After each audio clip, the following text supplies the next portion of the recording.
दिनों से गांव में मूसलाधार बारिश हो रही थी, जबकि यह फसलों की कटाई का समय था। पर कुछ दिन पहले सब कुछ ठीक था। फसलों की कटाई का समय आ गया था और सब कुछ ठीक ठाक चल रहा था।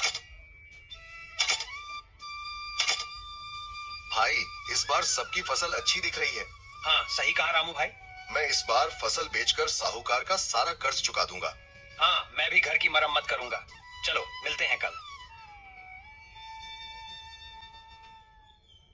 हे भगवान, इस बार बरसात सही समय पर हो जाए तो सबका भला हो जाएगा। हाँ जी, इस बार सब ठीक होगा। ठीक है, ऐसा ही हो।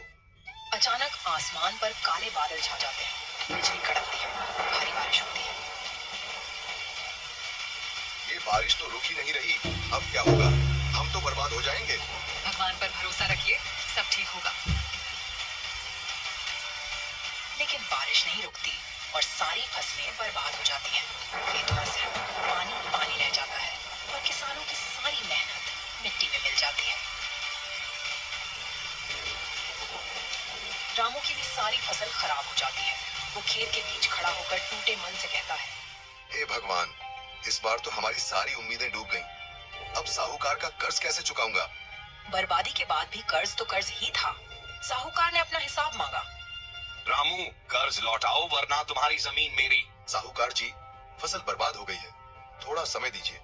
2 दिन का समय देता हूँ। अगर पैसे नहीं लौट आए तो तुम्हारी जमीन मेरी। रामू बेबस था। उसने बहुत मिन्नतें की, लेकिन साहूकार नहीं माना। रामू घर वापस आता है और सारी बातें अपनी पत्नी को बताता है। 2 दिन का समय दिया है साहूकार ने। अगर पैसे न दिए तो जमीन छीन लेगा। अब हम क्या करेंगे रामू? ये घर, ये खेत ही तो हमारी सारी उम्मीद थे। रामू चुपचाप बैठ जाता है। उसकी आंखों में आंसू छलक आते हैं। 2 दिन बीत जाते हैं और पैसों का इंतजाम नहीं हो पाता। मजबूर होकर रामू अपनी जमीन साहूकार को दे देता है। अब ये जमीन मेरी हुई। देख लिया, कर्ज न चुका पाए तो क्या होता है। रामू चुपचाप वहां से चला जाता है। उसके कदम भारी हो चुके हैं, आंखों में आंसू हैं और दिल पर बोझ।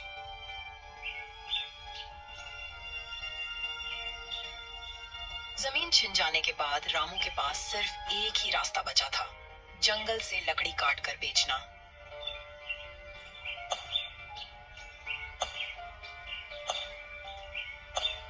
रामू रोज लकड़ियां काटता और उन्हें घर ले जाता। उन्हें बेचकर कुछ पैसे कमाता।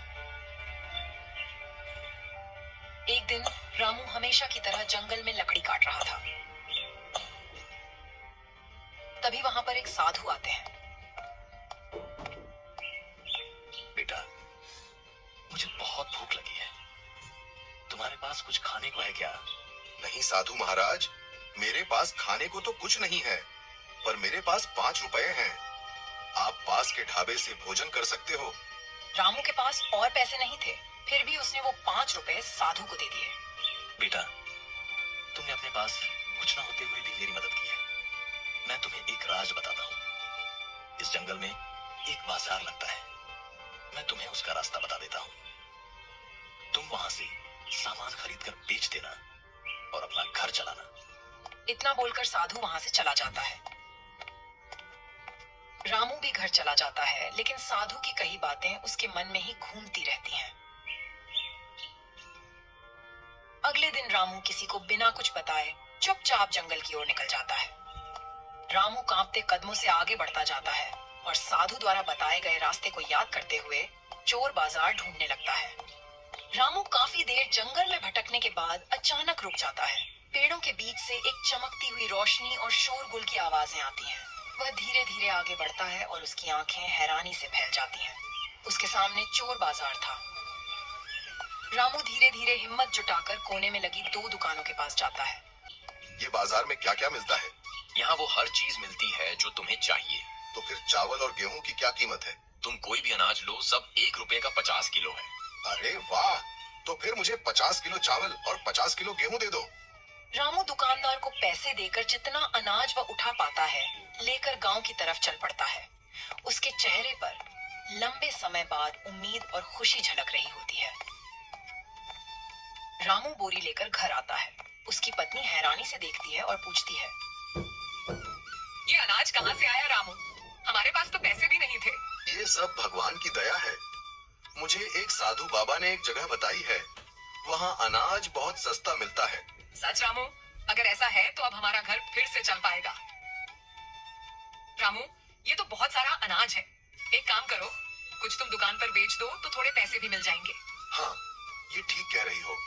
अगर अनाज बेच दिया तो घर का खर्च भी चलेगा और कर्ज भी धीरे धीरे उतर जाएगा। रामू अनाज की बोरियां उठाकर पास के किराना स्टोर पर जाता है।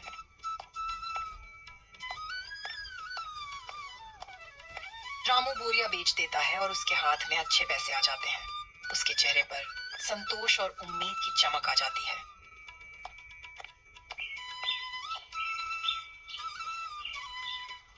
अगले दिन फिर से रामू चोर बाजार जाता है। इस बार वह और भी सामान खरीद लाता है, चावल, गेहूं, दालें और कुछ मसाले भी। धीरे धीरे यह सिलसिला चलता रहता है। रामू हर बार बाजार से बोरी भरकर सामान लाता, गांव में बेचता और अच्छा मुनाफा कमाता। कभी जो रामू अपनी जमीन खोकर बेबस हो गया था, वही आज पूरे गांव का सहारा बन चुका था। मेहनत और नेकदिली ने उसकी किस्मत को बदल दिया। जिस इंसान के पास अपने बच्चों को खिलाने तक के लिए अनाज नहीं था, अब वही इंसान अपना घर, अपनी दुकान और अपनी पहचान बना चुका था। साहूकार का एक आदमी ये खबर साहूकार को जाकर बताता है। मालिक, वो रामू, वही गरीब किसान, अब तो बड़ा आदमी बन गया है। उसके पास नया घर है और गांव के चौक पर अपनी दुकान भी खोल ली है। क्या वो रामू जिसके पास खाने को दाना नहीं था? ये कैसे हो सकता है? ये रामू के पास इतना पैसा आया कहां से? इसका पता लगाना पड़ेगा।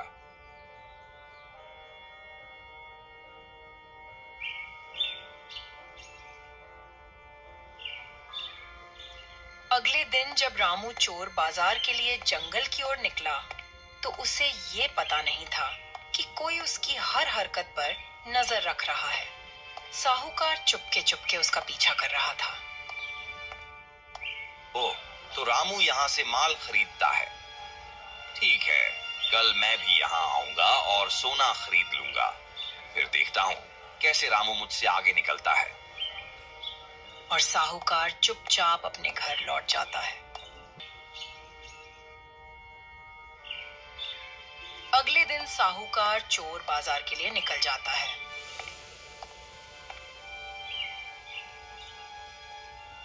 अरे, ये चोर बाजार किधर गया? कल तो यहीं था। साहूकार इधर उधर देखता है, लेकिन उसे कुछ भी नहीं मिलता।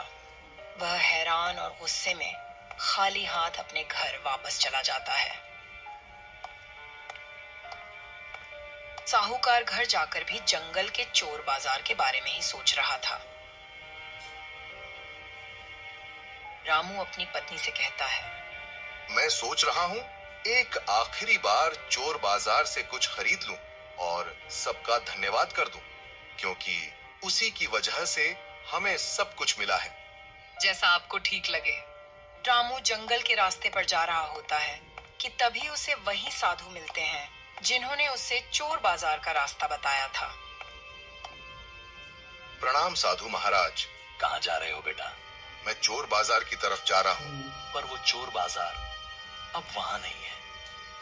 अब वो कहीं और लगा होगा, किसी और जरूरतमंद की मदद करने के लिए। इसलिए तुम घर जाओ और सुखी रहो। ठीक है साधु महाराज। और रामू वापस घर की तरफ चल पड़ता है। रामू घर लौट ही रहा होता है कि रास्ते में साहूकार मिल जाता है और कहता है, मुझे पता है तुमने सारा पैसा चोर बाजार से कमाया है। तुम जल्दी से मुझे उस बाजार का रास्ता बता दो, वरना अच्छा नहीं होगा। हाँ, लेकिन अब वो चोर बाजार वहां से कहीं और चला गया है और वो सिर्फ जरूरतमंदों की मदद करता है। इसका मतलब तुम नहीं बताओगे। ठीक है, देख लूंगा मैं तुम्हें रामू। और साहूकार गुस्से में चला जाता है।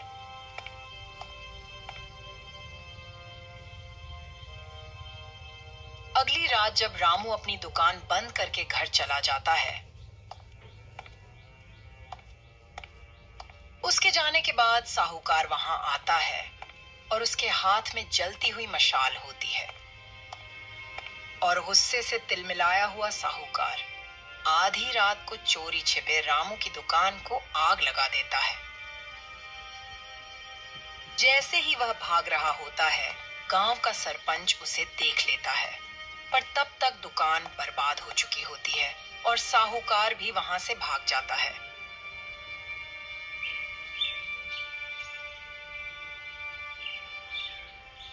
अगली सुबह पंचायत लगती है। उसमें साहूकार और रामू को भी बुलाया जाता है। सुबह सुबह पंचायत क्यों बुलाई गई है? कोई जरूरी विषय है क्या? हाँ, कल रात किसी ने रामू की दुकान जला दी है। उसी बारे में सब चर्चा कर रहे हैं। ये रामू की दुकान किसने जलाई? साहूकार जी, इतने भोले मत बनो। कल मैंने तुम्हें रामू की दुकान जलाते हुए देख लिया था। और हाँ, कल ही इसने मुझे धमकी भी दी थी। बोलो साहूकार, तुम्हारा क्या कहना है इसके बारे में? हाँ, मैंने ही गुस्से में आकर रामू की दुकान जलाई थी। मुझसे उसकी तरक्की देखी ही नहीं गई। साहूकार, तूने जमीन छीनी, कर्ज के नाम पर लूटा और अब दुकान भी जला दी।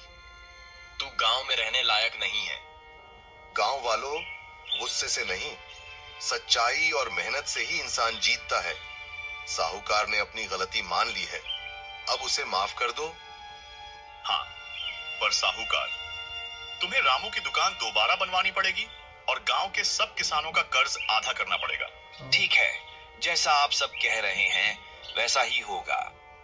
अन्याय चाहे कितना भी बड़ा क्यों न हो, जब लोग एकजुट होकर खड़े होते हैं तो सच की जीत और बुराई की हार तय हो